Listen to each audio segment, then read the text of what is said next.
Iran Israel మధ్య యుద్ధం పెరుగుతున్న సందర్భంలో ఇండియన్స్ ఎవరైతే ఇరాన్లో హెల్డప్ అయిపోయారో అంటే దాదాపు 10,000 మంది ఇండియన్స్ ఇరాన్లో ఉన్నారు. దానిలో 6,000 మంది స్టూడెంట్స్ అన్నమాట.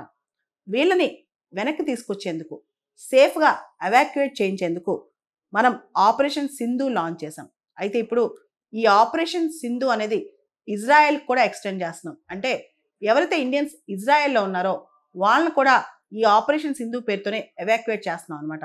ఇజ్రాయెల్లో దాదాపు 26,000 మంది భారతీయ పౌరులు అక్కడ జీవిస్తున్నారు, వర్క్ చేస్తున్నారు, చదువుకుంటున్నారు. వీళ్ళని కూడా ఎవాక్యుయేట్ చేసే కార్యక్రమంలో మనం ఉన్నాం అనమాట. మొన్న ఇరాన్ ఆర్మేనియా అంటే ఇరాన్ నుంచి ఆర్మేనియా బార్డర్కి తరలించి అక్కడి నుంచి ఫ్లైట్ ఎక్కి తీసుకొచ్చాం 110 మందిని. నిన్న ఇరాన్ తుర్కెమిస్తాన్ బార్డర్ తుర్కెమిస్తాన్ తరలించి అక్కడి నుంచి తీసుకొచ్చాం అనమాట. అదేవిధంగా ఇజ్రాయెల్ మీద కూడా ఇరాన్ అటాక్స్ చేసిన నేపథ్యంలో అక్కడ మన ఇండియన్స్ ఉండటం సేఫ్ కాదని చెప్పి వాళ్ళని కూడా మనం భారతదేశానికి తరలిస్తున్నాం అనమాట ఆపరేషన్ సింధు ద్వారా. అంటే ఆపరేషన్ సింధు అనేది కేవలం ఇరాన్ ఎవాక్యుయేషనే కాదు, ఇప్పుడు ఇజ్రాయెల్ నుంచి కూడా ఎవరైతే ఇండియన్స్ హెల్డప్ అయిపోయారో వాళ్ళని ఎవాక్యుయేట్ చేస్తున్నాం అనమాట.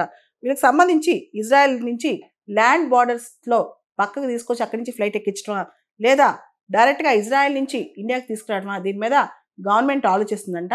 ముఖ్యంగా Tel Aviv, Israel capital tell అవీవ్లో ఉన్న diplomatic machine, Indian diplomatic machine ఏదైతే ఉందో వాళ్ళందరూ కూడా ఇండియన్ సిటిజన్స్ చాలా జాగ్రత్తగా ఉండాలని, స్ట్రిక్ట్ గైడ్లైన్స్ ఫాలో అవ్వాలని కూడా చెప్తున్నారనమాట.